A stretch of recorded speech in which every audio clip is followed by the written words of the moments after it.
Sorry everyone for the delay on getting this Kotkaniemi offer sheet video up here for yous. We have been running the roads of Nova Scotia as a family for many weeks now. We've literally touched every corner of this beautiful province. Just got back from Cape Breton. It was actually my cousin Dan McQueen who broke this KK news to me at a family get-together. Shout out to Dan, great guy, great golfer. Leafs fan, but what can you do about that? Now, if you guys disagree with anything I say in this video here, get at me down in the comments. This is all about the discussion, and if you're liking this Montreal Canadiens content, hit that like button, but most importantly, subscribe, hit that bell for notifications, and I'll talk to you soon. Tune into the end of the video. I'm doing a lot of exciting things to upgrade this channel, all thanks to you guys. What's going on, guys? Welcome back to the Scotian Canadian channel. It has been a while. I hope you're all enjoying your summer. And we've got a lot to talk about here. We got a Jesperi Kotkaniemi offer sheet from the Carolina Hurricanes. He signed a one-year deal with the Canes worth $6.1 million. He's a restricted free agent. This means this is an offer sheet, and Montreal now has a week. We're down to, I think, 5 days now for the Habs to match this, or else he becomes a Carolina Hurricane. And if we choose not to match it, we get a first-round pick and a third-round pick for compensation for our very recent 2018 third overall pick, Jesperi Kotkaniemi. Very interesting situation here. Carolina and their owner specifically, Tom Dundon, said they were going to do this a couple years ago after Montreal offer-sheeted Sebastian Aho from them. And apparently now this is Carolina's revenge for the offer sheet that apparently didn't bother them whatsoever. That's a load of crap, considering they directly tied this offer sheet to Sebastian Aho by also including in Jesperi Kotkaniemi's one-year deal a $20 signing bonus. That's Sebastian Aho's number. Carolina just trolling hard here. Not only on paper, but on social media as well. They are absolutely loving this right now. You know, living up to the reputation that they have. Montreal, on the other hand, a very classy organization, and the offer sheet that they sent out to Sebastian Aho was done under genuine circumstances, and the Carolina Hurricanes have no one to blame but themselves for receiving that Sebastian Aho offer sheet and situation in the first place. They were the ones that were lowballing their superstar center. They were the ones that were unwilling to give him the signing bonuses that he deserved. They did not even want to pay the guy in general his fair market value. It took the GM of another team, the Montreal Canadiens, Marc Bergevin, to put into paper for Sebastian Aho for him to get what he deserves. So, and I think maybe Andrei Svechnikov now for the Carolina Hurricanes has Marc Bergevin to thank as well, because he was actually able to get Tom Dundon to open his pockets and give up a signing bonus on his most recent deal that he signed with them. So, I don't know, to me, this is clearly the Carolina Hurricanes being salty and purposefully being a pain in the ass, because this does have repercussions for the Montreal Canadiens. This is not an ideal situation, and the Carolina Hurricanes have put us in a place where we did not want to be, and that's paying Jesperi Kotkaniemi at least $6.1 million for the foreseeable future. It may be a one-year deal that we get him on, but because he's a restricted free agent, his qualifying offer, once this deal expires, cannot be less than $6.1 million. So Jesperi will always have that in his back pocket in negotiations moving forward as a restricted free agent, wherever he is, Montreal, Carolina, or what have you. He'll have that in his pocket to just take one-year deals at 6.1. However, in my mind, I believe players, and I'm hoping Kotkaniemi is one of these types of players, I believe players want consistency. They want security. They want long-term deals. Not only is the money important, but the ability to control where they live, to have a consistent salary. I think that's important to players. So I wouldn't say it's far out of the realm of possibility for Montreal to actually be able to negotiate a different contract with Kotkaniemi and to pay him, after this deal expires. They have to match this or not. So KK's getting paid $6.1 million this year, but I mean for the foreseeable future, after this expires, I'm wondering if Montreal can get Kotkaniemi on a deal somewhere in the $5 to $6 million range long term, as long as he has earned that after this upcoming season, if he takes a step forward. Now, there are tons and tons of Habs fans that I'm seeing that do not want to match this offer, and they want to let Jesperi Kotkaniemi go to the Carolina Hurricanes and take our compensation, that first round pick and a third round pick. Now I'm gonna dial in on this first round pick. When we're talking about a player like Jesperi Kotkaniemi with the potential he has in the position he plays at center, I don't really think a third round pick is valid to be in this conversation. It doesn't really matter. The main piece we'd be getting back is a first round pick. Now the Carolina Hurricanes are a good team, albeit they lost their goaltenders Nedeljkovic by their own choice. I don't know what is going on with that. They also let Mrazek walk to unrestricted free agent status, and he went to the Toronto Maple Leafs. And they also lost their Vezina quality number one right-handed defenseman, Dougie Hamilton. So there's, some question marks in Carolina, but generally they are a very strong team. They got a lot of young talent. So you got to expect that they are going to finish somewhere at the very least in the middle of the pack of the NHL.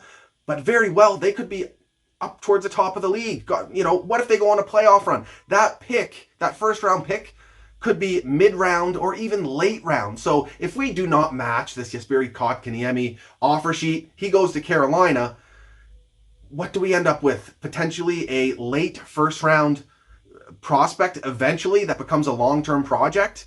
To me, I would much rather take the risk on the player that we believed in just 3 years ago at the 2018 draft in Jesperi Kotkaniemi. Take the risk that he's going to continue to develop, continue to get better, and be the player that we expect him to be, rather than, let him go elsewhere, become that guy, and we're left with, peanuts on the dollar, because getting top six centers into your system is extremely difficult. And I personally am very excited moving forward to have a 1-2 punch of Nick Suzuki and Jesperi Kotkaniemi, and to see how they develop together as our number one and number two centers. The other thing to take into consideration here is we just lost Phil Deneau as well, and he ate the majority of the 5-on-5 minutes in the top six at sea for the Montreal Canadiens. So to lose him as well as Kotkaniemi in the same offseason, that would just put way too much on the shoulders of Nick Suzuki. It would hinder the Montreal Canadiens' ability to compete next year, and I just don't see how that helps us. Now, there is arguments to be made that, there's a lot of question marks in the air for the Habs this year, lots of turnover. There's the Weber situation, of course, Deneau leaving, that was already mentioned. Is this a season where the Habs are going to take a step back? Could this be an additional retool season where we take that pick, let Kotkaniemi go, maybe our own first round pick ends up as a lottery pick because of our team's inability to compete down the middle, or just in general how we've had some turnover? But and then I don't know. I don't see that. I don't see that as a possibility. I just don't like that argument. One argument I do like, though, is that if we were to take the first round pick for Kotkaniemi, we could use that in a package to acquire a guy like Jack Eichel. Mind you, that would be a big package. Multiple first-round picks maybe, or first blue-chip prospect, another prospect, or even a roster player in there. So that would be a very difficult deal to make. I would still prefer to run with Kotkaniemi, play it safe here with that. But then there's other names out there like Christian Dvorak or Thomas Hertl, who could actually be acquired possibly for a decent price. But you got to consider Dvorak is, in the beginning of his prime. But he doesn't quite have the ceiling that Kotkaniemi does. KK has a ceiling of a first line center, and the floor essentially as a second line center, because he's big, he's strong. We're just essentially waiting for him to progress, fill out, get physically stronger, especially in his core and his lower body, so he can protect the puck a lot better. But the skill's there, the hockey IQ's there. He's improved immensely defensively over the years. Now, compared to Christian Dvorak, we almost know it. He is already a middle six center or thereabouts, maybe a little more upside there, but still, again, prefer to stay with Kotkaniemi rather than all this juggling back and forth. Same goes for Thomas Hertl. However, he is in the tail end of his prime, so I don't know. I much prefer the Habs to finally build through the draft and be a team that drafts a player, sees them through, and they have success within our organization. I also love Kotkaniemi, the way he plays, his physical presence out there, especially at a young age, and I don't want to write off at all what he has done at such a young age in the NHL. His first 3 seasons, he was one of the youngest players in the league. He was the youngest player in his rookie season, and then he was still one of the youngest players in his next two. In his rookie season, 79 games played, 34 points, including 11 goals. Bit of a regression the season after that, sophomore slump, 6 goals, 2 assists for 8 points in 36 games. He also had a stint in the AHL where he went a point per game, 13 games played, 12 assists, and a goal. And so the thing is, Jesperi Kotkaniemi is a proven, capable NHL center already at a very young age. And then we saw in this most recent season, 5 goals, 15 assists for 20 points in 56 games. So not quite a strong step in the right direction offensively, but his all-around game continues to improve. Not only that, in his short NHL career, he already has immense playoff experience. Total games played of 29, 9 goals, 3 assists for 12 points. So this all cannot be ignored. You cannot give up a player like Jesperi Kotkaniemi, someone you drafted at number 3 overall a very short while ago for just a first-round pick. Now, I understand that paying him $6.1 million this season hurts, and it could hurt us moving forward when we have to sign guys like Nick Suzuki to contract extensions, as well as our other young players that are coming up here. Romanov, for example, if he takes a step forward this season. So I see how it could maybe alter our internal cap. But what I would say to that is offer sheets are a bit of an outlier. This isn't John Tavares signing long-term at $11 million right before Austin Matthews needs to put ink to paper, as well as Mitch Marner. That completely ruined the internal cap of the Toronto Maple Leafs. This is an offer sheet, a 1-year deal at $6 million. So for people saying that now Nick Suzuki is worth 20, it's not exactly how it works, because Nick Suzuki is already almost proven to be an elite player. I'd like to see some consistency year over year, maybe a point boost for Suzuki, but I have no doubt he's going to be an elite player. And I also have no doubt that he is going to get paid, and he is going to get paid on a long-term contract. It's also a no-brainer for the Montreal Canadiens to do that, considering how smart this guy is, again, at such a young age, his ability to look incredibly comfortable at the NHL level against top-line centers. So he is going to get paid. He was already slated to get paid more than Kotkaniemi. So Kotkaniemi now getting this price tag for 1 year, I really don't think makes that much of a difference for the negotiations of Nick Suzuki. Now, something else. I've heard talk of Kotkaniemi being a locker room cancer, or this offer sheet and him getting paid, double or potentially even triple his worth here at $6 million could really be a problem in the locker room. I don't know. I feel like your teammates, if Montreal matches, would be very happy to see Kotkaniemi get paid. He seems like a very well-liked guy in the locker room. And I just don't see that being an issue. This is a business. Kotkaniemi also recently found out that his father had been diagnosed with cancer. So, that maybe comes into play here. He needs some financial stability, possibly for his father's treatments or something like that. So as much as this is about hockey, it's a business as well. And the players totally understand that. And could there be friction between Mark Bergevin and Kotkaniemi or the coaching staff? Maybe, but this is a young player who needs to be guided, who needs to be shown how to take steps forward as an NHL player. I'm sure he was not happy to be scratched in the final game of the Stanley Cup Finals. However, Montreal, as the NHL franchise that he was drafted by and are responsible for developing him, it's their own right to bench him and play him however they please. And Kotkaniemi will learn that over time. And if he really deserved to be out there, he would have been, plain and simple. This is still an extremely young player. He's inexperienced.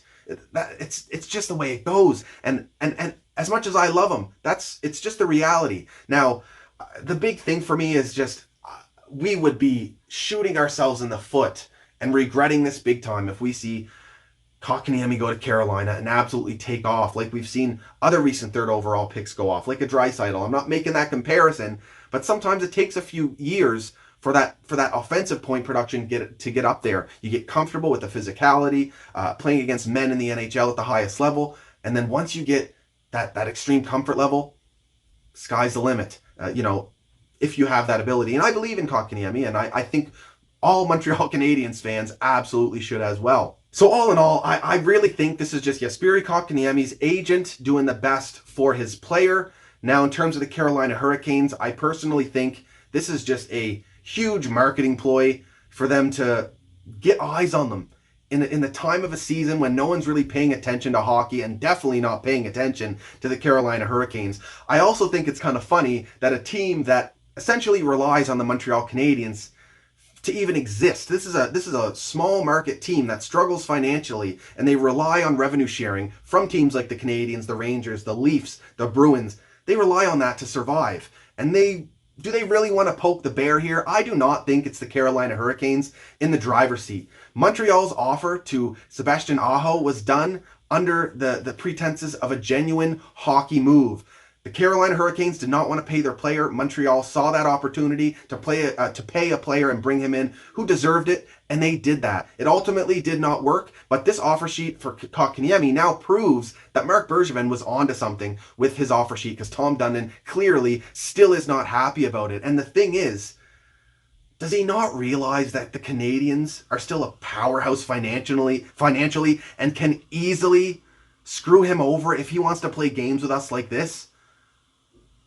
Really, like, I'm sure they have some RFAs coming up that Montreal will now potentially go back on, as long as they think it's a good move hockey-wise. And I should say that I don't think this is fully Carolina trying to be a pain in the ass and just marketing ploy. There also is a part of it that they believe in Kotkaniemi as a player. And I'm sure that if they get him on that one-year deal, they also get his restricted free agent rights, and they'll be able to negotiate a contract long-term for him. So you're not just acquiring KK for 1 year. You get this RFA status as well. So that is worth way, way more than a first round pick. But they definitely do believe in the player, and I think Canadiens fans should believe in the player, in Jesperi Kotkaniemi as well. I have seen nothing to stray away from him at this point.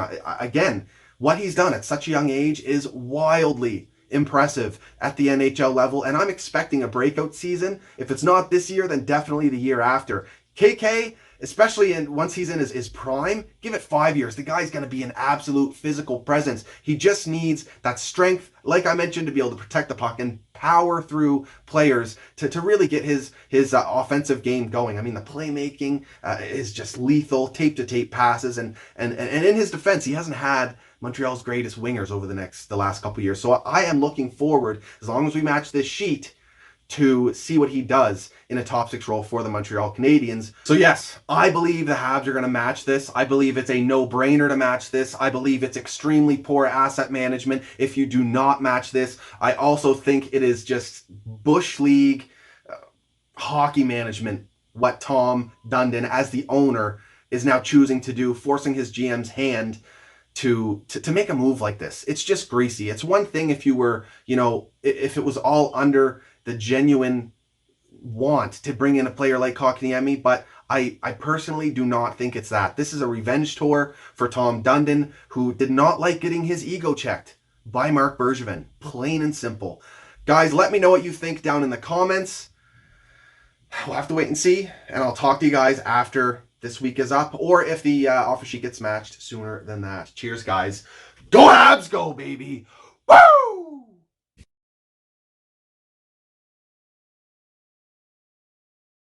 What's going on, loyal viewers? You guys are the best. I just want to give you a quick update while I'm here. And of course, if you stuck around this far, I'm sure you'd be interested to hear. And got some exciting news. Use some of the YouTube ad money that I got through the playoffs to update some of my equipment. So I'm working on putting it together. I'm going to update the setup in the back here, get it looking refreshed a little bit, as well as get comfortable with my new equipment. And I got some good ideas for the channel moving forward. I'm very excited for next season and what the Habs are going to do here. And I'm also looking forward to bringing you guys some really great Habs discussion and content.